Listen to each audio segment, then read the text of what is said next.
கர்த்தருடைய பரிசுத்த நாமத்திற்கு ஸ்தோத்திரம் உண்டாவதாக. கடந்த பதிவுகளிலே நான் இயேசு கிறிஸ்து செய்த அற்புதம் என்கிற பதிவிலே நான் பதிவிட்டிருந்தேன். இப்பொழுது தேவனுடைய எச்சரிப்பு என்கிற பதிவிலே நான் உங்களோடு கூட பகிர்ந்து கொள்ள விரும்புகிறேன். இதுவரை ஒரு சில காரியங்களிலே எங்களுக்கு சொப்பனம் மூலியமாக தரிசனம் மூலமாக எச்சரித்ததான காரியங்களே நாங்கள் போய் சொன்ன பின்பு அதுக்கப்புறம் நடந்த காரியங்கள், நடந்து கொண்டு இருக்கிற காரியங்கள், இனிமேல் நடக்க போகிறதான காரியங்கள், இதை குறித்து தான் ஒவ்வொன்றா நான் சொல்லி கொண்டு வருகிறேன்.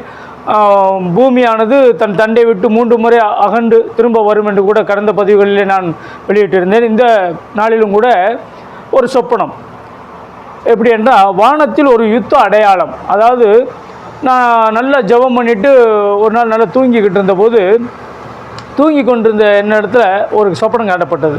அதாவது ஒரு மாலை வேளை, அதாவது மாலை வேலைன்னா சாயந்தரம் 6 மணிக்கு மேலே இருட்டுற நேரம் இருக்கு இல்லைங்களா, அந்த மாதிரி ஒரு வானம் காட்டப்பட்டது. நான் அந்த இடத்துல ஒரு திருமண வீட்டில் பந்தல் போட்ட இடத்துல நான் உட்கார்ந்துருக்கிறேன். என்னோட கூட ஒரு சகோதரன், என்னோட நெருங்கிய நண்பர் ஒருத்தர் இருக்கிறாரு. நாங்கள் 2 பேருமே உட்கார்ந்து பேசி கொண்டிருக்கிறோம். பேசி கொண்டிருக்கும் போதில் வானத்தில் ஒரு அடையாளம், அதாவது மப்பும் மந்தாரமான ஒரு சூழ்நிலையாக இருக்கும் இல்லைங்களா, அந்த மாதிரி இதில் ஒரு வலுசற்பத்தின் ஆவியும் ஒரு காட்டு எருமமாக இருக்குது, ஆனால் ஒரு மிருகம் மாதிரி ஒரு ஆவி, அப்புறம் கிடாரி, ஆடு மாதிரி இருக்குது ஆனால் கிடாரி, இது 3 சேர்ந்து ஒன்றோட ஒன்று பெண்ணி ஒன்றோட ஒன்று அப்படியே விளாண்டுக்கிட்டு போகிற மாதிரி, சண்டை போட்டுக்கிட்டு போகிற மாதிரி அப்படியே இருந்து அப்படியே வானத்தில் ஒரு பகுதியை நோக்கி போய்க்கிருக்கு. அதே வலது பக்கத்தில் இன்னொரு சைடில் பார்த்தீங்கன்னா நிறைய ஒரு ப்ரெசன்ஸான ஒரு பெரிய ஒரு பரிசுத்தவான்களோடு கூட, அதாவது 1000 பரிசுத்தவான்களோடு கூட குதிரையில் ராஜாதி ராஜாவாக கர்த்தாதி கர்த்தராக அவர் ஆண்டவர் இயேசு கிறிஸ்து அப்படியே வருகிறார். வரும்பொழுது அவருக்கு கிரீடமெல்லாம் இருக்குது, கொடியெல்லாம் தெரியுது. அந்த கொடியில் ஜெயம் ஜெயம் ஜெயம் என்று எழுதப்பட்டிருக்குது. இதெல்லாம் அதை நோக்கி வந்துக்கிட்டே இருக்கிறாரு. இந்த இது திடீர்னு காணாமல் போயிடுச்சு. அப்புறம் பார்த்தா அவர் நிற்கிறாரு. கிட்ட வரும்பொழுது கண் கலங்கி நிற்கிறார். நான் இப்போ சொல்லுகிற காரியம் எல்லாமே வேதத்தில் இருக்குது. ஆனால் அவர் வந்த நபர் அப்படியே நிற்கிறார், கண் கலங்கி நிற்கிறார். நான் சொன்ன காரியங்கள் வேதத்தில் இருக்குன்றதை நான் உங்களுக்கு இப்போ வாசித்து காட்டுகிறேன். ஏனெனில் கர்த்தர் தாமே ஆரவாரத்தோடும் பிரதான தூதனுடைய சத்தத்தோடும் தேவ எக்காலத்தோடும் வானத்திலிருந்து இறங்கி வருவார். அப்பொழுது கிறிஸ்துவுக்குள் மரித்தவர்கள் முதலாவது எழுந்திருப்பார்கள்.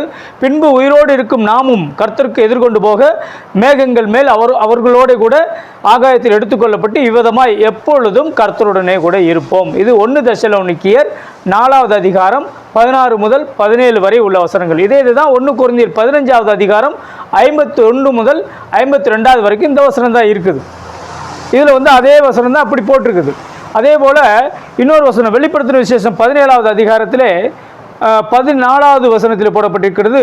இவர்கள் ஆட்டுக்குட்டியானவருடனே கூட யுத்தம் பண்ணுவார்கள். ஆட்டுக்குட்டியானவர் கர்த்தாதி கர்த்தரும் ராஜாதி ராஜாவுமாய் இருக்கிறபடியால் அவர்களை ஜெயிப்பார். அவர்களுடைய கூட இருக்கிறவர்கள் அழைக்கப்பட்டவர்களும் தெரிந்து கொள்ளப்பட்டவர்களுமாய் உண்மையுள்ளவர்களுமாய் இருக்கிறார்கள் என்றான்.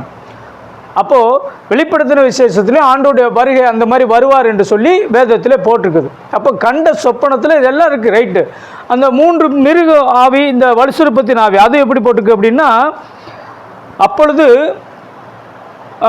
வெளிப்படுத்தின விசேஷம் 16வது அதிகாரத்தில் போட்டிருக்குது.